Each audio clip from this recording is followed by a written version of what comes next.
Olá, estamos de volta na telinha e desta vez numa proposta diferente.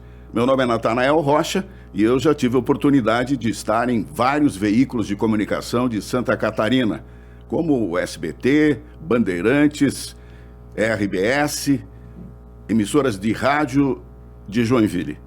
Hoje a proposta é o programa Os Donos da Voz.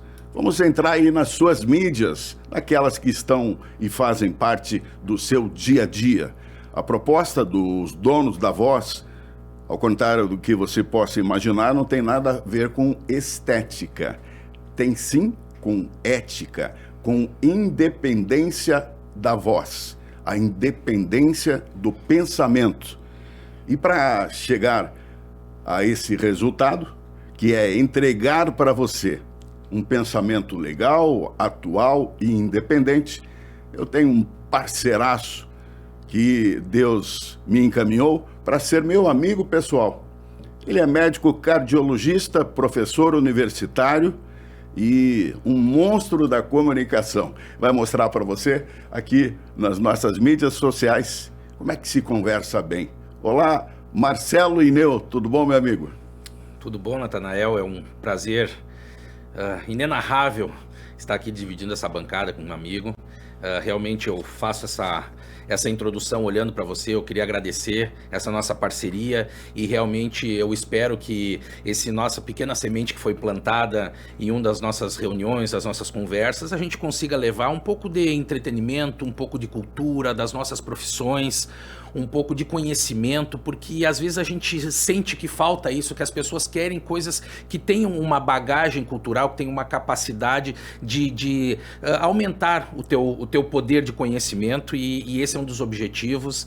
E eu fico feliz realmente de estar aqui. Eu acho que nós temos grandes desafios aí pela frente, nós temos muitas coisas para falar, nós temos amigos, colegas que estão aqui nos apoiando nesse início, né? O que nós vamos levar para o nosso público nesses programas que são vindouros aí?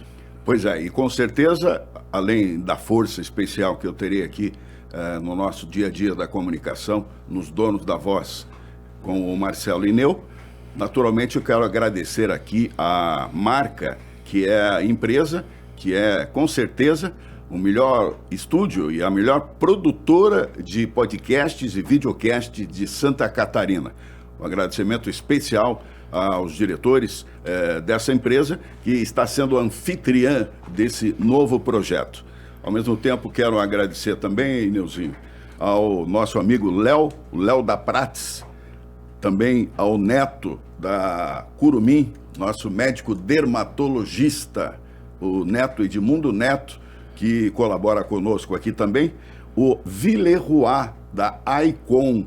Você sabe que nessa nova história aí de armazenamento de dados, há um perigo de você perder esses dados, né? E a Icon nasceu para isso, para resgatar a segurança da manutenção dos dados da sua empresa. Obrigado, Villeroy. Obrigado também ao Cleverley, que é o homem que mais adora bichos, animais, né, Ineuzinho? O Cleverley da Alquimia. O Cleverley é um grande conhecedor, um grande cirurgião dos pequenos animais, e a gente tem que agradecer muito essa parceria e essa amizade deles. E também a gente não pode esquecer do Rei das Pedras. O Rei das Pedras de Joinville, o grande Gesser. O Gesser é o rei da mosaico, ele é o pai das pedras. É o cara das pedras. Como todos os nossos amigos. Então nós temos aqui, por enquanto, aqui, ó, o melhor suco é o suco Prats, que é uma delícia. Tua família toma suco Prats? Isso é uma verdade, e o Léo sabe disso lá em casa, e é uma questão de sabor, realmente lá em casa não entra outro suco. É uma delícia. E a Curumim, né? Curumim, quem socorre a gente de quando em quando, sabe, no verão ocorrem aqueles problemas aí de pele, puxa vida. Uma ocasião, até vou te confessar uma situação aqui. A Nenê tinha... A Nenê é a tua filha, né? A minha filha, a Nenê. A Nenê estava na praia com uma... A Nenê tem 20... Tem 20... Tem 26 anos. A Nenê estava na praia com as amigas, aí rolou aquele momento de fazer caipirinha para lá e para cá, não sei o que, moral da história. No final da tarde ele estava com o corpo todo queimado, né? Com as mãos todas queimadas, tal. Quem socorreu a neném foi o Neto. O Netão, doutor Neto da Curumim, que é dermatologista. E aí a gente está com os amigos da Mosaico, Alquimia, Aicon e Curumim e a Prates. A Alquimia já nos salvou. Nos salvou várias vezes. Várias né? vezes. A mim, com certeza, várias vezes por causa do meu cachorrinho, do Mike. O Mike. Ao nosso amigo Gabriel Fachinello, salvou um dos cachorros dele, tinha uma doença. Lembra que tinha uma doença de muito tempo que ninguém descobria, né? E era uma doença que caía ao pelo, ficava com lesões grandes na pele, uma doença que. Aí já achavam que era estresse, que o cachorro tinha que mudar de ambiente, né? E o nosso mago da veterinário Clever descobriu que era hipotireoidismo, tratou o hipotireoidismo e hoje o cachorro, que é um tratamento super simples, é um remedinho, uma reposição hormonal. E ele está com a saúde espetacular. Saúde espetacular, né? Então, o Cook, que é o companheiro da Mel, legal. É outra cadelinha.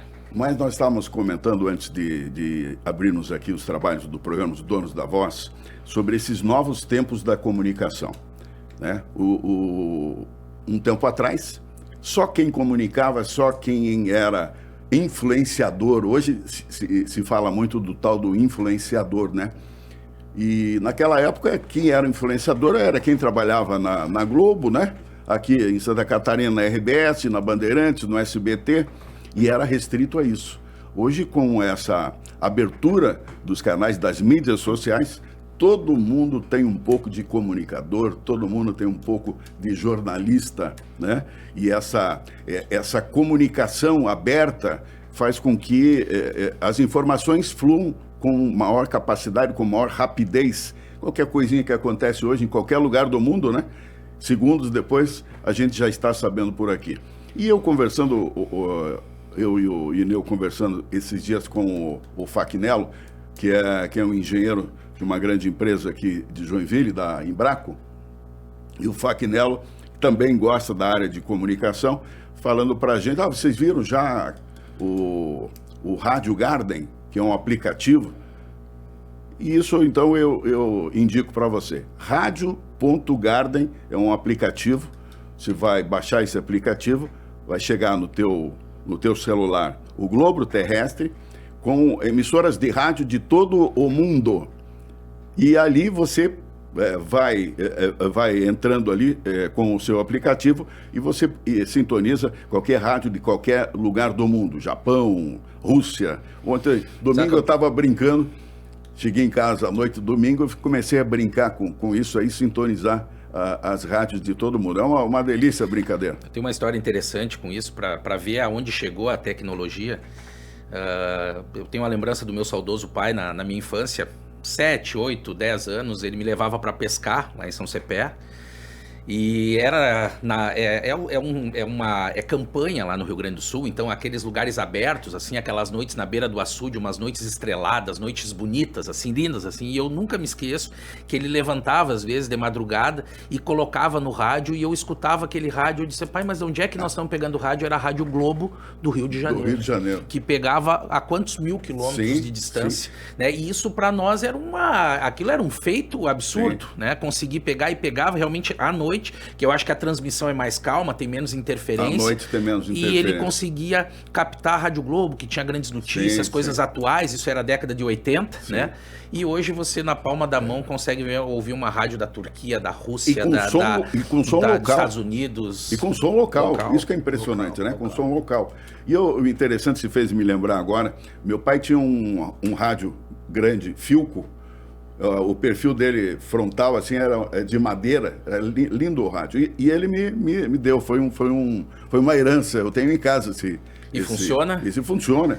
E mais, rádio AM e FM. Eu tenho um da Philips também, 1969, que foi uma herança junto com uma eletrola. A eletrola funciona, mas o rádio já não mas funciona. Tem que consertar, tem conserto. Hoje em dia aqueles rádios difusível, né? Eles têm uma certa dificuldade em arrumar, mas provavelmente deve ter como fazer conserto. Mas é fantástico. Então, nesses novos tempos da comunicação é que estamos iniciando esse novo projeto.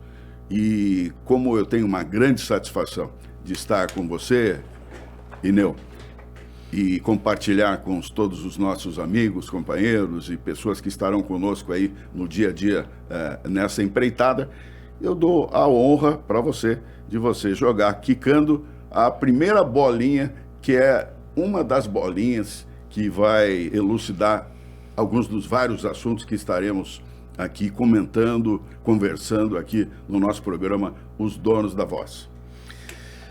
Olha, Nathanael, vinha pensando quando vindo para cá o que a gente podia abordar primeiro, tanto que eu te falei em off ali, que eu acho que tem tanta coisa interessante, né? Eu acho que é o primeiro momento que a gente tem que falar pro pessoal, que a gente quer levar realmente para casa das pessoas, para quantos forem nos assistir, um pouco de cultura, um pouco de conhecimento, que nós também vamos adquirindo, mas que nas nossas rodas, nas nossas conversas, nossos encontros do Quinta Santa, a gente consegue passar um pouquinho de conhecimento para cada um, né? E como você falou com essas novas mídias que estão assim aflorando cada vez mais e essa importância, eu acho que um assunto que a gente pode, e na minha área, na área da saúde, é um assunto importantíssimo, é a questão da inteligência artificial, né?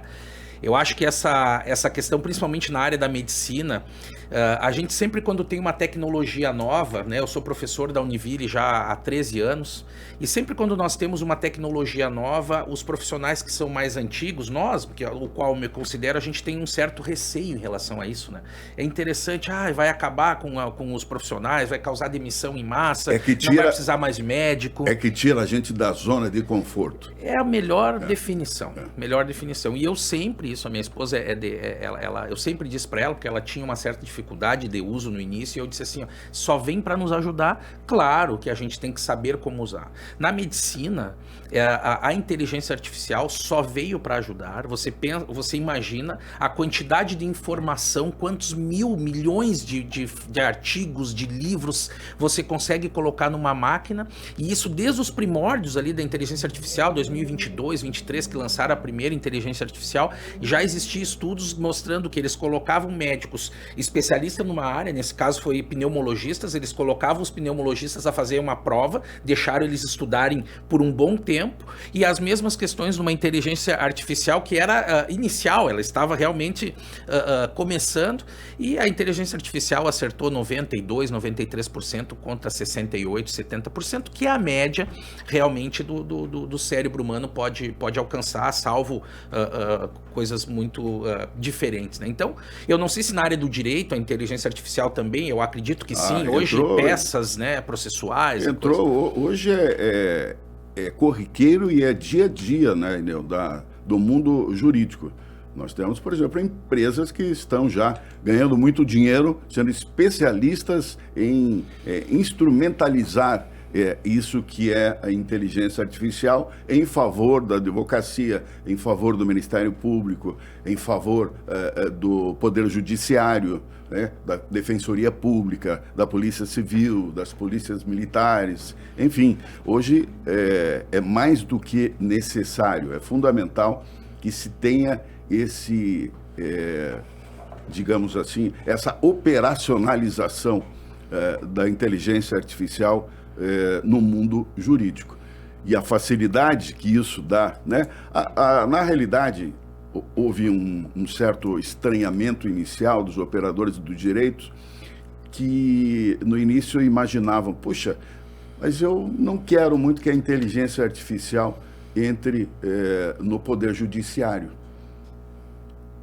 Eu quero continuar tendo a ideia, o conceito, a percepção de que quem decide as coisas é um juiz, é um ser humano que está ali para decidir as coisas para mim. Mas quando se fala de inteligência artificial no judiciário, não é que a inteligência artificial ela vai julgar, ela vai selecionar uma série de casos, centenas de casos que são iguais. Ela vai instrumentalizar a capacitação de guardar informações. Enfim, quem vai continuar julgando são os juízes. Não, na nossa área da saúde é da mesma forma, obviamente, né? Então, eu fiz um curso recentemente ali em Curitiba sobre ultrassonografia cardíaca 3D. E o que os aparelhos fazem hoje, bom, aparelhos que a gente tem aqui em Joinville, que nós temos no Hospital Regional, temos no Dona Helena, onde eu trabalho, né, são aparelhos que custam mais que um apartamento. Aparelhos que custam 600, 700 mil reais. E são aparelhos... Alta tecnologia. Eles fazem, é uma coisa impressionante que você consegue, olhando pro coração da pessoa, com o aparelho ali, o que ele consegue reconstruir em 3D, ele reconstrói com inteligência artificial. É uma coisa impressionante. Então, isso está no dia a dia para nos ajudar, e nos ajuda muito desde que a gente saiba realmente como usar, né? E isso eu acho que agora, o grande... Eu vi uma informação esses dias, eu acho que até comentei contigo que eu ia falar aqui, que existem alguns dos grandes proprietários dessas grandes empresas de mídia, de mídia, Facebook, o cara acho que da Nvidia, diversos desses grandes bilionários Meta, tudo dessas indústrias, eles estão fazendo em algumas cidades, se não me engano foi o Zuckerberg da Meta que comprou uma região na Nova Zelândia, e eles estão fazendo abrigos subterrâneos, na verdade não é abrigo, eles fazendo casas subterrâneas, né, com que possam produzir alimentos, que possam purificar a água, que possam purificar e refazer oxigênio de alguma maneira, né, purificar o oxigênio, e eles estão fazendo isso porque eles acham que em alguma questão de poucas décadas podem surgir, a inteligência artificial pode ter vontade própria, né? Já ao passo que outros que são contra essa vertente da inteligência artificial dominar o ser humano dizem que isso é impossível, porque a inteligência artificial ela tem uma diferença em relação ao ser humano. Ela se autoalimenta de informação, mas ela não se autoalimenta de energia. O ser humano, nós, para sobrevivermos, para caminharmos, para fazer qualquer coisa, nós precisamos nos alimentar, precisamos tomar um copo d'água. E quem faz isso somos nós mesmos. Então, há correntes que digam, na inteligência artificial, em último caso, se você não souber o que fazer, tira da tomada. Claro que não é tão simples assim, mas ela pode se retroalimentar de informação, mas dificilmente de energia pura, porque ela precisa de criação. Então, eu sou da vertente que eu ainda acho que o ser humano tem, por muito tempo, ingerência sobre a inteligência artificial. Mas atrás disso tudo é interessante e é fantástico, está sempre a engenharia, né? Eu recebi uma ligação nas últimas horas, Ineu, de um amigo, um querido amigo e colega da advocacia, o Dr. Paulo Costa.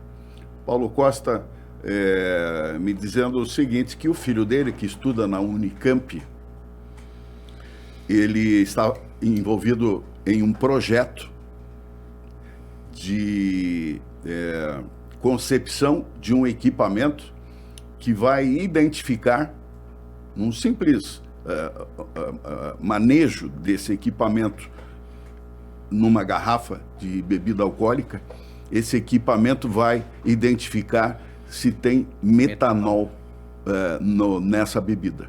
Seja a bebida dentro de um copo, seja a bebida dentro de uma garrafa. E esse projeto está nos finalmente, e o formulário, ele mandou um formulário para indagando algumas perguntas, tal, já a respeito da finalização desse Mas vai ser projeto, tipo um sensor, uma pequena máquina? Sensor, uma pequena máquina. Vamos supor, não tem aquele termômetro não tem aquele digital, termômetro digital. Aliás, eu não conhecia aquele termômetro digital. É interessante aquilo. Eu conheci esse final de semana. Antigamente enfiava em tudo que era lugar. É uma pistolinha que você bota aqui na pele do paciente e tal, em algum lugar da pessoa, e já detecta o... Mas esse equipamento, que seria uma pistolinha para identificar o metanol, ele está em vias finais de execução do projeto, e agora está mais encaminhando a coisa para a ideia da industrialização dele, como é que seria o custo, tal, enfim, essas coisas. Então, tudo tem atrás, né, o olhar e a expertise, a inteligência da engenharia, que é fantástica. A engenharia move o mundo, né? Move o mundo. Eu tenho uma irmã engenheira civil, né? Eu acho que a engenharia é uma das áreas mais brilhantes. Assim, nós temos amigos, né, dessa área. Realmente eu acho que é uma área extremamente importante, uma área brilhante, tem muita coisa nova por vir aí. Essa questão do metanol, aliás, foi uma coisa bárbara, né? Claro que de alguma maneira, talvez, surgiram em alguns locais internações do ponto de vista médico, assim, que as pessoas acharam que era por metanol e não se confirmou. Acho que no Rio Grande do Sul teve esses casos, 2 ou 3 suspeitos não se confirmaram. E isso sempre surge. Quando surge o primeiro, as coisas vêm a reboque, né? Isso é uma coisa natural que vem a reboque, embora então parece não ter sido tanto assim, mas em São Paulo isso foi muito, muito significativo. E aí só veio à tona o que sempre disseram, né? E a gente esquece que o mercado de bebida destilada, ele tem uma grande fatia dele, não sei exatamente quanto, mas talvez 30%, 40% que seja de bebidas adulteradas, de falsificação, do mesmo jeito que tem nas roupas e coisa assim. Agora, convenhamos, né? Convenhamos. Qual é a moral, o caráter de um camarada desse que adultera bebida alcoólica com a ideia de aumentar o seu lucro? É uma coisa terrível, é impensável. O camarada vai tirar a saúde de alguém para ter lucro fácil, para ganhar mais dinheiro. É um troço assim... É o que parece que nós nunca vamos saber exatamente qual foi a verdade, mas eu tenho uma dificuldade de entender isso, e aí eu levo para o bom senso, assim, mesmo que esse camarada ele seja o responsável por adulterar, será que é negócio para ele colocar uma substância que cause dano à saúde de quem consuma, visto tudo que deu, reduziu o consumo nacional de bebida destilada, tudo, então foi um prejuízo não só para os oficiais, mas um prejuízo para quem é falsificador. Então o que me parece é que a bebida falsificada, me parece que essa questão do metanol foi algum erro, alguma coisa de desconhecimento mesmo, porque isso é, como você disse, é inadmissível mesmo por um falsificador, que se ele fizer isso, eles devem fazer com essas bebidas mais baratas, mas não com substância tóxica que pode levar à morte. Isso é uma coisa impensável. E só um recortezinho agora, com um olhar jurídico. Essa questão da falsificação de bebidas alcoólicas, já há previsão há muito tempo no Código Penal, é claro, né, sobre esse crime, ou seja, já é crime. Então pode ser penalizado quem tiver esse tipo de atuação criminosa. Mas o Código Penal, ou melhor, o Congresso Nacional está trabalhando a ideia já existe um projeto, já está andando um projeto para transformar isso, que seria apenas um crime normal, em crime hediondo, né? O que é mais do que correto. Imagina só, as consequências, não foi um número tão grande assim de pessoas, mas ainda não encerrou, né, a avaliação. Agora, você causar cegueira ou a morte de uma pessoa em razão de uma ação sua, então esse criminoso tem que, naturalmente, ter contra si as piores leis, as mais gravosas, para que isso sirva de exemplo, inclusive para que outras pessoas não venham também a cometer crimes como esses. Que no Brasil funciona assim, né? Isso, independentemente de outras situações, né? E não é uma questão política, mas sim uma questão de acontecimento. Eu lembro do episódio da Boate Kiss, lá em Santa Maria, né? Eu morava perto ali, fiz a minha faculdade lá, morava ali perto. Só foi mudar... Foram 273, alguma coisa, não tem essa precisão. Que morreram naquele... Jovens, conhecidos. Eu tinha uma funcionária que trabalhava com a gente que ela perdeu 2 filhos lá, entendeu? Então, imagina, isso aí acabou com a vida das pessoas. E depois daquilo que veio a Lei Kiss, ou que teve, né, os desdobramentos daquilo, que realmente hoje em dia você vê que melhorou o acesso, a saída. Você veja bem que naquela época existia uma entrada, que era uma porta pequena. Eu morava realmente ali do lado, porque eu passava, era uma subida grande, eu passava quase todos os dias ali quando ia para a faculdade. Isso em Santa Maria? Santa Maria, né? Perto da minha cidade natal, que é São Cepé. Situa Santa Maria com relação a Porto Alegre? É uns 260 quilômetros, é no centro do estado. Santa Maria é o coração do estado do Rio Grande do Sul. E aí, nessa subida ali, a gente olhava para o lado, e eu fui algumas vezes antes de ser Boate Kiss. É uma porta preta, somente uma porta preta, que devia ter 1,5 m, 2 metros, talvez, de comprimento, uma porta razoável. E na frente, quando você entrava, tinha uma barra, um gradil de ferro. Para segurar as pessoas. Para segurar as pessoas. Então você entrava, não passava reto no gradil de ferro, desviava e ia para o fundo. Só que na hora de você sair, você tinha que fazer o pagamento e sair pelo lado. O que aconteceu quando pegou fogo, e fogo é uma coisa instantânea, né? Aquelas pessoas desesperadamente passar pelo gradil de ferro e os seguranças ainda no afã de pensar na que tinham que a boate deveria receber, trancavam as pessoas. E aí alguns se refugiaram no banheiro e morreram asfixiados e os outros morreram tudo ali. Então eu me lembro, e isso é uma coisa, acho que vale para isso mesmo que a gente está batendo um papo e lembrando de algumas coisas. Eu me lembro que eu estava de plantão no Hospital São José de Jaraguá, numa UTI.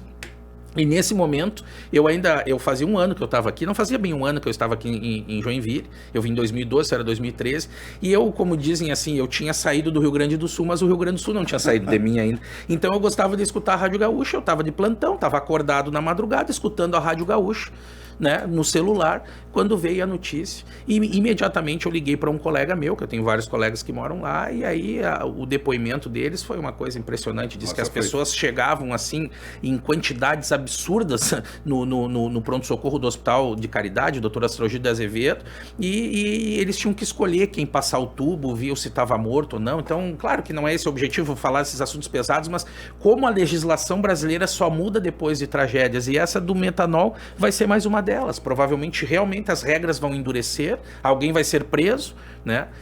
Mas sempre às custas de algumas vidas. E voltando ainda ao caso de Santa Maria, que terminou no julgamento no Tribunal do Júri e condenação e depois anulação do julgamento, né? Isso, e agora acho que ainda está aguardando um novo julgamento. Pois é. Então, você vê. E aconteceu isso em que ano? Foi em 2013, janeiro de 2013. 2013, já se passaram 12 anos. 12 anos. Já se passaram 12 anos e a situação jurídica não foi resolvida. Não foi resolvida. Mas a situação emocional, os estragos causados para as vítimas e familiares, né, esses não tem São permanentes, né? São permanentes. São muito significativos. É bárbaro. Então, são coisas, né? Mas a vida tem que seguir e esperamos, como a gente deveria falar, como todos falam, que não aconteçam novas tragédias, mas acho que isso é o conceito que dizem, é o conceito de entropia, né? Que o mundo ele está numa constante caminho para a destruição, porque é natural o envelhecimento, né? Então é esse conceito de desorganização que existe que o mundo tende ao caos, que é o que sempre falo, né? E que a gente, de alguma maneira, com educação, com cultura, a gente vai tentando aparar algumas arestas, né? Para que a gente consiga colocar o mundo um pouquinho mais no trilho, que é isso que acontece. Então acho verdade. E quando se fala de educação e cultura, normalmente as pessoas pensam logo em faculdades, né? Em universidades, né? E necessariamente não está uma coisa amarrada à outra, né? Porque a questão cultural, ela se sobrepõe, inclusive, às faculdades, às universidades. Mas falando em faculdade, o Brasil é pródigo na criação de faculdades. O Brasil é o país que tem o maior número de faculdades de direito no mundo. Ah, é? Imagina só. Quantos formam por... Os Estados Unidos têm 200 faculdades de direito. Os Estados Unidos da América. E o Brasil? O Brasil tem 1.200. É um absurdo. Bom, imagina. Na área médica também é a mesma coisa, na área da saúde, quantas faculdades novas e que não tem nem aquele preparo adequado, né, que precisam para formar.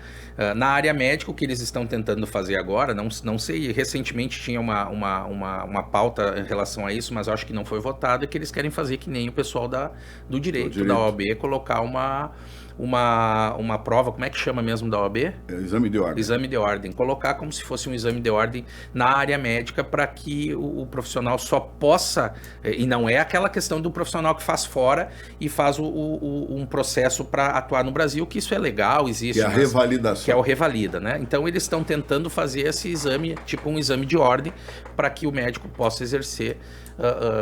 E eu sou professor, a gente vê coisas assim um tanto preocupantes. Pois é, mas você veja só, a OAB, na realidade, surgiu, o exame da ordem surgiu exatamente como uma ideia da advocacia e do órgão, da Ordem dos Advogados do Brasil, de tentar dar uma filtrada no mau filtro que as escolas fizeram. que acontecia? E de alguma maneira surtiu efeito isso ao longo dos anos? Com proliferação fantástica de cursos de direito, junto com ele foi acompanhada a péssima qualidade das faculdades, dos cursos, e péssima qualidade daqueles que são egressos dessas faculdades. E aí a OAB não restou a ela senão criar um mecanismo que fizesse uma filtragem daqueles egressos das faculdades para evitar danos não só à advocacia, como à clientela, como também até a população em geral, né?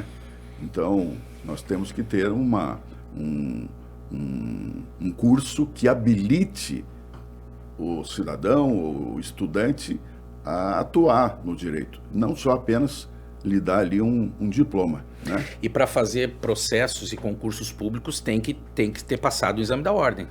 Tem que ter passado o exame da ordem. Só que na realidade, por exemplo, a advocacia é incompatível com qualquer outra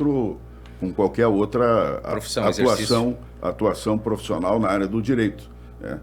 Por exemplo, você não pode ser juiz e ter carteira da OAB, né? O filtro da magistratura é o próprio concurso público, né? Então, a preocupação da OAB é que o profissional que está atuando no exercício da advocacia, ele tenha a capacidade de resolver os problemas daqueles que se socorrem do direito. Então, o advogado é um instrumento para dar socorro ao cidadão daquilo que ele pleiteia junto ao judiciário.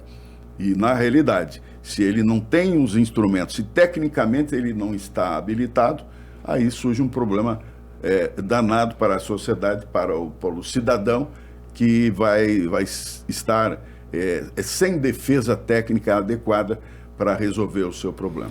Mas aí, no caso da área da saúde, aí parece que o sistema como um todo, o mercado precisa disso, desse maior número de profissionais formados, porque daí você consegue baixar o custo do atendimento. Então é uma coisa interessante que não há preocupação exatamente com a qualidade, e sim com ser atendido, tanto que tem clínicas que oferecem consulta a R$10, R$20, e é muito difícil você conseguir fazer um profissional um profissional de qualidade, que saia do seu ambiente de trabalho para fazer uma consulta por R$10, por R$20, né? Porque, afinal de contas, você lida com uma coisa muito séria, é complicado, né? É complicado, mas é o mundo, é o mercado. Eu acho que as coisas vão se ajeitando, e o filtro realmente é o mercado. O filtro é o mercado. Os bons profissionais, né? O que acontece, a tendência? Na nossa área, a primeiro filtro é a residência médica. Então, a residência médica em que você se torna clínico, cirurgião, cardiologista, pneumologista, pediatra, ginecologista, né, radiologista, anestesista, esse é o primeiro filtro, que por ali já fica uma boa parcela. E aí depois, com as subespecializações, vão se criando mais filtros, né? Então, eu me lembro do tempo que em Joinville não tinha nenhuma faculdade de medicina. Hoje tem 5, é isso? Não. Acho que hoje em atuação são 3. Mas tem uma outra, tem uma quarta que está em processo de parece que está em processo de criação, e tem se pensava em trazer a UFSC para cá em algum momento, né? Isso já eu acho que é um pleito antigo, eu não sei em que ponto anda também isso aí, mas a mais antiga é a Univille, né? Que é uma faculdade já de renome, que forma bons profissionais. Inclusive temos ali na turma alguns outros colegas que são professores, né? Então, mas isso aí é uma lei de mercado. E você acha que o exame compatível com o exame da OAB na medicina seria uma boa ideia? Sabe que a gente tem que viver de opiniões e não pode eu não costumo ficar em cima do muro. Eu acho que sim, né? Eu acho que, embora se esse processo venha a ocorrer, eles vão encontrar alguma maneira, né, de que os médicos que atendam, como foi aquela questão de trazer os médicos de Cuba sem registro, né, que esses médicos que não têm o registro do Conselho Federal de Medicina recebam algum registro provisório para que eles possam trabalhar no sistema público em populações, em locais onde a saúde não chega, né, que de alguma maneira tem as suas razões para acontecer, né. Então, mas eu acho que esse seria o primeiro filtro. E o segundo filtro, seria a residência, continuaria daí agora como uma residência, e eu acredito que para a população seria uma maneira de melhorar, entendeu? Mas nós estamos falando coisa séria demais. Vamos mudar um pouquinho. Eu acho que nós vamos falar um pouquinho sobre futebol. Eu pensei a mesma coisa, Queria saber como é que tá o teu time. O Coxa é só alegria, né? Está em primeiro lugar da Série B. Tivemos um percalço, eu não sou torcedor do... Quer dizer, eu sou também torcedor do Coxa, embora o meu time está tão ruim que eu não consigo mais torcer direito, né? Embora tenha que ser torcedor sempre. Mas o Coxa está bem e o teu Internacional que não está legal, né? Não tá. Aliás, eu estava falando isso com meu filho, porque ele, de alguma maneira, ele tem uma certa vontade de... Você é jogador de futebol, não? Não. Ele é nadador, mas ele tem uma certa vontade de talvez voltar um pouco a Porto Alegre para nadar numa piscina lá, talvez por um tempo. Essas coisas de atleta que ficam pensando, né? E aí eu fico olhando pro Rio Grande, assim, e eu perguntei por que isso pra ele. Ele disse assim que ele tem um carinho muito grande por Porto Alegre, onde tá minha mãe, a avó dele. Vocês foram também, recente, né? no jogo do Inter? Fomos pra lá, fomos no título do Gauchão. Ah, no título do Gauchão. Ele já foi campeão, diziam que ele não quer ser campeão e foi campeão. Então, tá vendo? Entendeu? Isso aí é uma coisa boa. Mas é interessante, e eu acho que o Rio Grande, e aí isso se transforma pro futebol. O Rio Grande deixou de ser aquele estado que estava sempre lá nos primeiros, e ele é um estado que a gente tem muito carinho, né? Mas tá difícil a coisa. No futebol, então, tem Inter e Grêmio agora brigando para ver quem é o pior. E no Paraná também a coisa não tá boa, né? O Coxa tá em primeiro lugar na Série B, tá fazendo uma boa campanha na Série B, e o seu adversário, o seu rival, o Atlético, está em sétimo lugar do campeonato, aí lutando para entrar no G4 e nunca entra, enquanto o Curitiba lutando para ser o campeão. De qualquer forma, os dois... Enquanto o Leozão da Prata está feliz... O Léo da Prata está com o Palmeiras. Tá lá em primeiro, né? Quem é que nós temos de torcedor do Flamengo no grupo? O Diogo. Do Flamengo, temos o Macedão. O Diogo torce para uns 12 times, mais ou menos. 12, então, CRB, Corinthians, Flamengo, Coxa. Ele é Coxa também, é simpatizante do Coxa. Tem que saber qual é o time que ele não torce, né? Pois é. Então, não, é mais fácil. Eu também, agora eu falei pro pessoal, eu vou começar a torcer. Eu torço pro Liverpool, eu torço pro Real Madrid, porque daí é só alegria. É só alegria. De algum jeito você vai ter alegria. Vou ter uma alegria, não tem? Mas nós não podíamos, falando de futebol, deixar de falar da seleção brasileira, que aí contratou o fortíssimo técnico mundial, é um fortíssimo italiano, né? O Carlo Ancelotti, que é uma fera como técnico, e está aí há 3 meses, 4 meses, comandando a seleção brasileira. Seleção brasileira que perdeu o time da história desde que foi eliminado da última Copa. Quer dizer, nós estamos já quase próximos da próxima Copa, faltando aí uns 6 meses para a próxima Copa.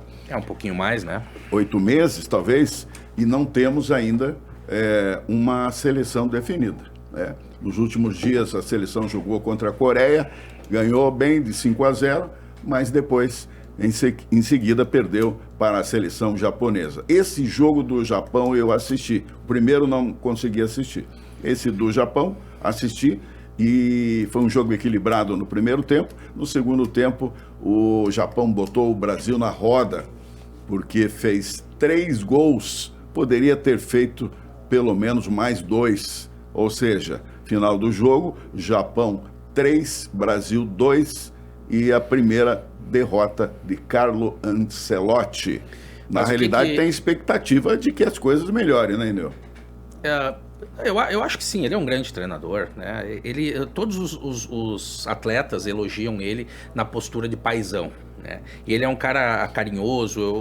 Eu assisti o jogo da Coreia, do Japão não consegui assistir, mas da Coreia eu assisti uma boa parte, e você via que ele tinha um carinho com o jogador que saía, um abraço. Então isso é uma característica dele. Eu acho que tem muito para melhorar. É aquele técnico paizão. Paizão, mas eu não sei se o Brasil tem condições. Quer dizer, o Brasil sempre tem condições de ser campeão mundial, né?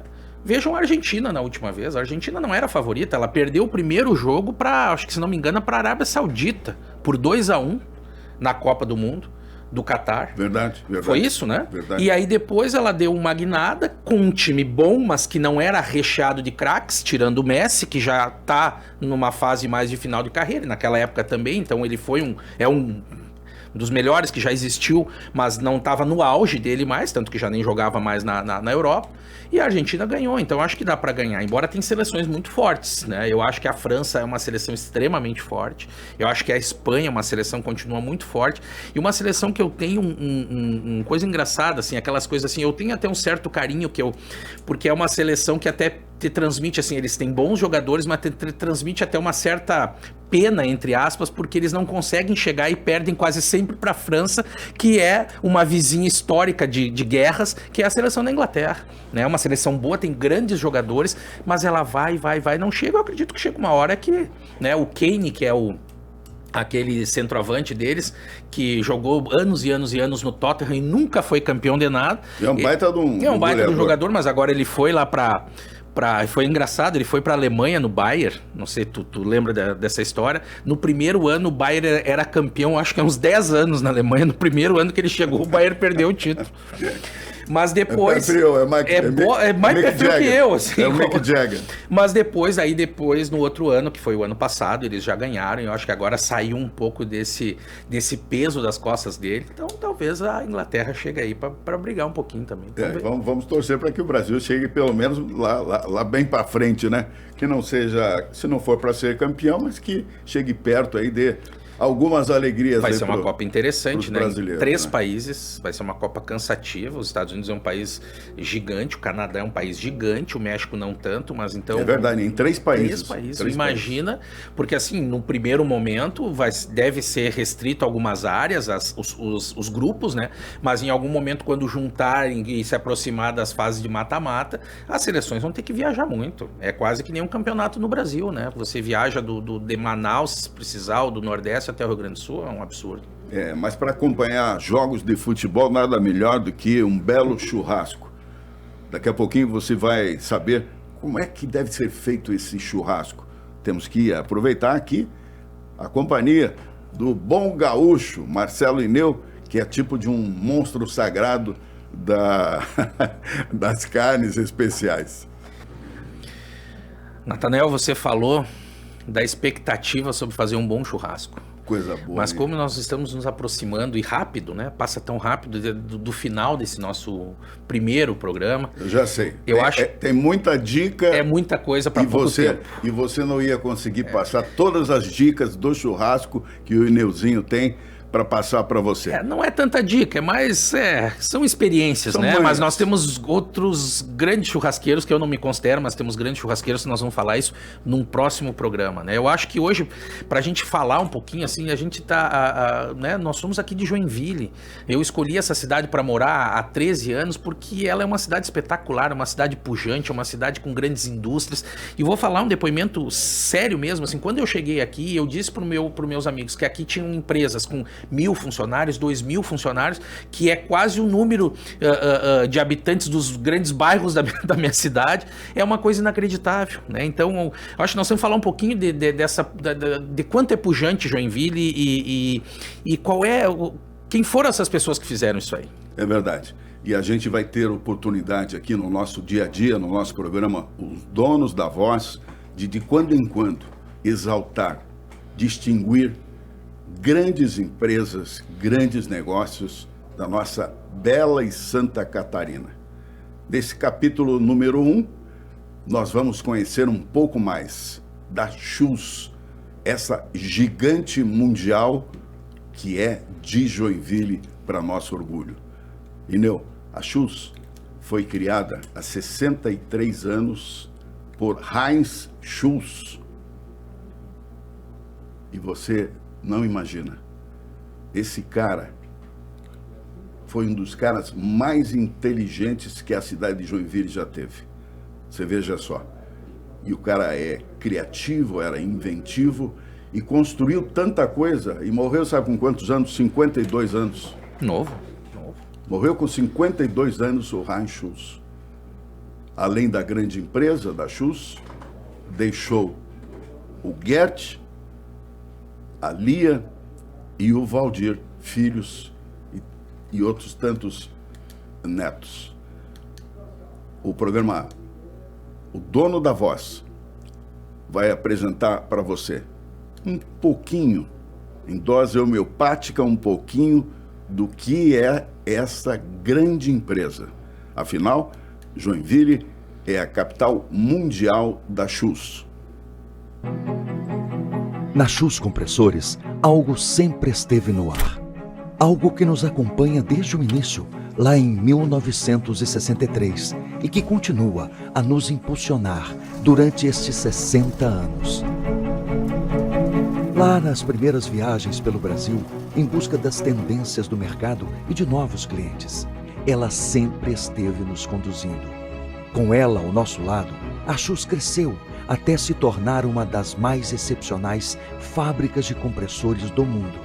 Também é por causa dela que a Schultz se tornou a maior fabricante de compressores de ar da América Latina. Você consegue ver? Ela está aí. A evolução.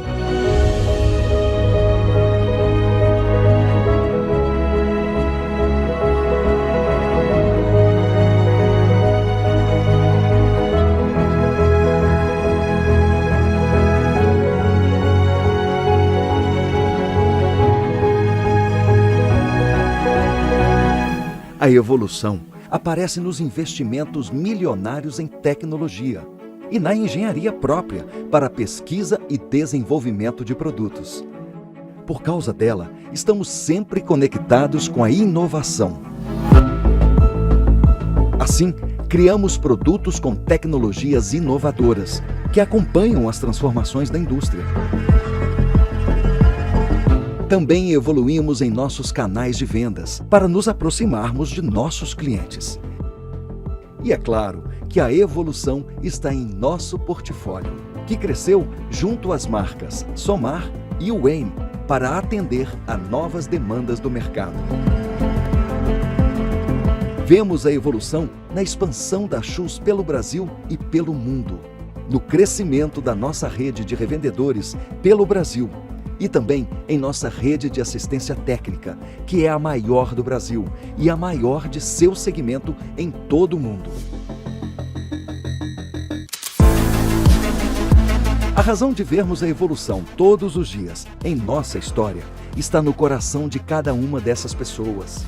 Pessoas que sempre se atualizam em suas profissões e dão o seu melhor todos os dias, sempre com o propósito de manter a excelência dos produtos e serviços da Schultz, seguindo padrões mundiais de gestão e o exigente controle de qualidade dos processos.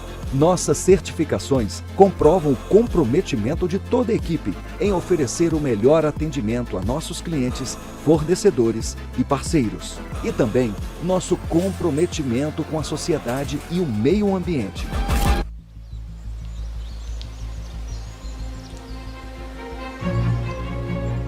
Os números e reconhecimentos que alcançamos em sustentabilidade comprovam tudo isso. Com o projeto Aterro Zero, encontramos alternativas para a destinação de toneladas de resíduos que seriam enviados para aterros. Com o projeto Avaliação de Ciclo de Vida de Produtos, trabalhamos para reduzir os impactos dos produtos Schultz no meio ambiente. E é claro que vamos continuar evoluindo. Afinal, é assim que superamos desafios e expectativas há 60 anos.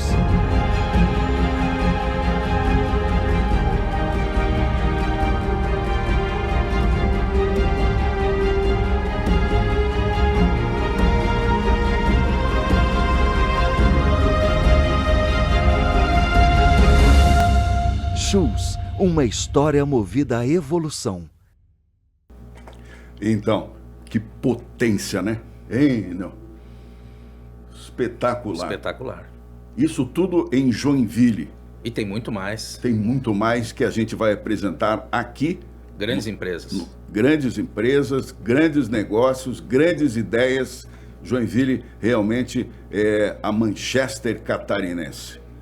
Muito obrigado pela tua companhia. Ineu, aqui é legal, né? Tá muito bom. Um prazer conversar, passou rápido o tempo. Então a gente espera ver o pessoal no próximo Os donos da voz.